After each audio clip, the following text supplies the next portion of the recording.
नमस्कार।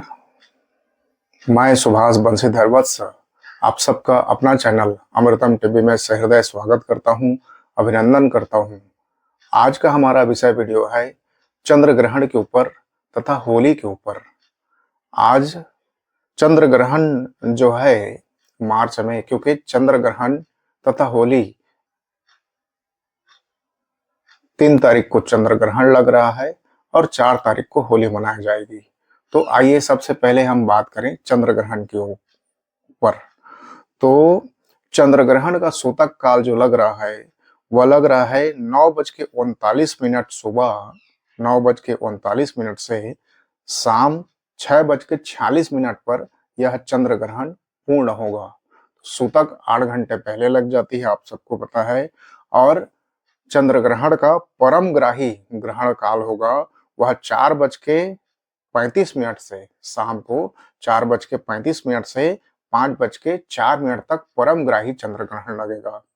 और खग्रास चंद्र ग्रहण जो रहेगा वह 5:33 पर इतना ही परमग्राही रहेगा। और मूल ग्रहण जो रहेगा, मूल ग्रह मात्र 20 मिनट का ही रहेगा।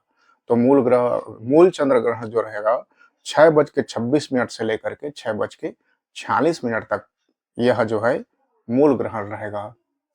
तो चंद्र ग्रहण में ग्रहण के स्थान पर आप सब जानते हैं कि ग्रहण जो है एक साधना की दृष्टि से देखें तो ग्रहण काल में जितने ज्यादा इष्ट देव का जप किया जाना चाहिए, किसी मंत्रों को जप करना चाहिए, गुरु द्वारा प्राप्त किए गए मंत्रों का जप करना चाहिए।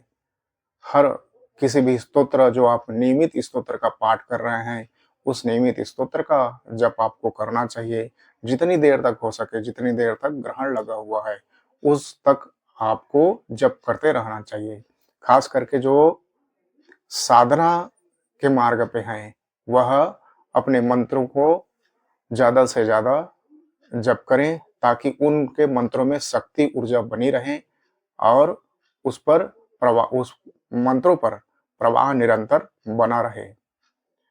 तो आज के समय में गर्भवती महिलाओं के लिए इतना है कि गर्भवती महिलाएं जो हैं अपने घर से बाहर न निकले चंद्र ग्रहण के समय में, घर के अंदर ही रहें। सूतक काल लगते ही 9:39 से गर्भवती महिलाएं जो हैं अपने घर पर ही रहें, घर से बाहर ना निकलें तथा नुकीली चीजों का प्रयोग ना करें। गर्भवती महिलाएं जो हैं घर पर सुरक्षित रहें और चंद्र ग्रहण के समाप्ति होने के पश्चात स्नान करें। स्नान ना करते हैं तो कम से कम गंगा जल का छिड़काव पूरे घर में तथा अपने सिर के ऊपर छिड़काव करने के बाद ही शयन करें। के समय आइए कुछ जानते हैं कि चंद्र ग्रहण के समय आपको क्या करना चाहिए। कि कुसा जो होता है, कोस जो होता है, उस कुसा को छोटा छोटा टुकड़ा चंद्र ग्रहण के समय में अपने घर के महत्वपूर्ण स्थान पर आप रख सकते हैं। महत्वपूर्ण स्थान मतलब अर्थात घर के रसोई में, घर के पूजा घर के स्थान में, अलमारी में जहाँ ज्वेलरी रखा जाता है, जहाँ पैसा रखा जाता है, घर के आंगन में, घर के मंदिर के ऊपर, घर के छत पर।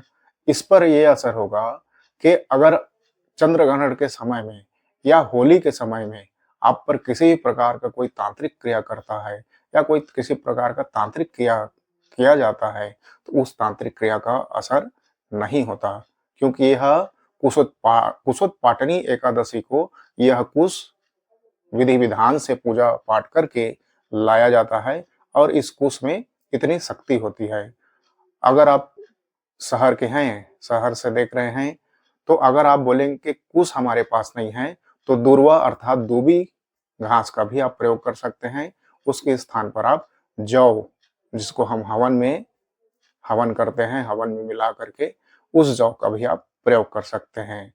तो ग्रहण का प्रभाव नहीं पड़ेगा इन सब को रखने से, तंत्र बाधाओं का प्रभाव नहीं पड़ता है इन सब को रखने से।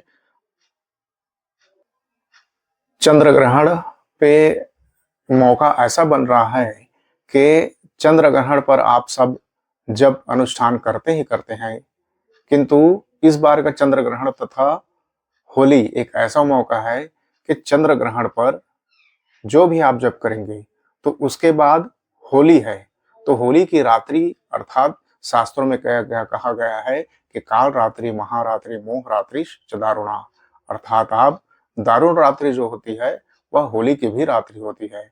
तो होली की रात्रि में भी आप मंत्र जप या हनुमान चालीसा जो भी आपके इष्ट देवता हैं, जिस किसी भी प्रकार से आपको आपके गुरु ने दीक्षा दिया है, जिस किसी भी मंत्र का आपको दीक्षित हुए हैं, उस मंत्रों का जाप आप होली की रात्रि भी कर सकते हैं।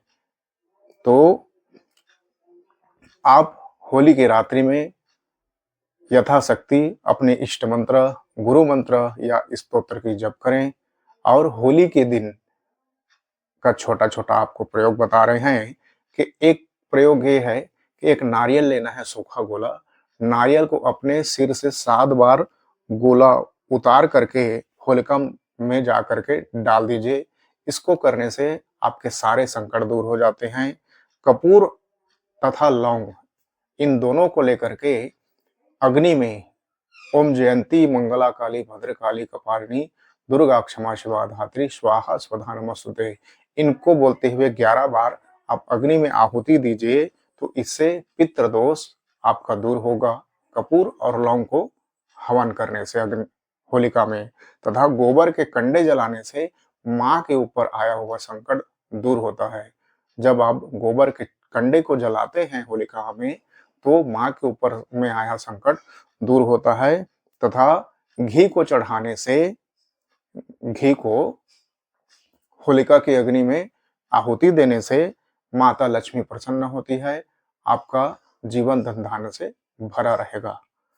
और अगर किसी के विवाह में परेशानी आ रही है, अगर कोई जवान है और उसके विवाह में परेशानी आ रही है, तो एक चुटकी सिंदूर को लेकर के माता लक्ष्मी या गौरी शंकर भगवान को याद करके उनसे प्रार्थना करके एक चुटकी सिंदूर को होलिका के अग्नि में डाल देने से उनकी विवाह में आ रही परेशानी जो बाधा है वह दूर हो जाएगी।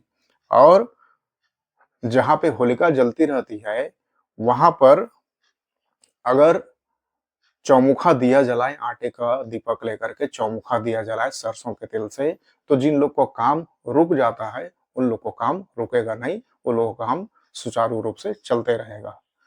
इस प्रकार से एक और नियमित बात मैं बताना चाहूंगा, अंतिम बात जो है कि हवन सामग्री जैसे हम अपन घर में हवन करते हैं, उसी प्रकार से पूर्ण रूप से जौ, तिल, घी, मदरस, इस प्रकार से संपूर्ण प्रकार के हवन सामग्री, हवन पैकेट से हवन सामग्री डाल के चावल, यह सब प्रकार के हवन सामग्री आप बना लीजिए। और हवन सामग्री बनाने के बाद जहाँ होलिका जलती है, उस होलिका जलने के स्थान पर जा करके आप एक मंत्र है जिसको मैं बता रहा हूँ, ओम सर्व बाधा विनिर्मुक्तो धन धान्य सुतान्वितः मनुष्यो मत प्रसादेन भविष्यतेन संशयः। इस मंत्र से 108 आहुति हवन की सामग्री का 108 आहुति होलिका दहन में हवन करने से, इस मंत्र में जो कहा गया है, इस मंत्र में कहा गया है सर्व बाधा विनिर्मुक्त हो के सर्व बाधा दूर हो, धन धान्य सुतान्विता, कि हे माता जगदम्बा धन धान्य से आप हमें परिपूर्ण करो। सर्व बाधा विनिर्मुक्तो धन धान्य सुतान्विता मनुष्यो मत प्रसादेन भविष्यति न संशय। इस प्रकार से जो इस मंत्र में कहा गया है वह अवश्य पूर्ण होगा। तो इस होली में इस प्रयोग को करके अवश्य ही देखिएगा और कैसा रिजल्ट आया आप कमेंट करके जरूर बताइएगा। आज के वीडियो में बस इतना ही। बाकी वीडियो अच्छा लगा हो तो हमारे चैनल को सब्सक्राइब कीजिए, लाइक कीजिए, शेयर कीजिए, कमेंट कीजिए। जय श्री राम, जय भवानी, हर हर महादेव।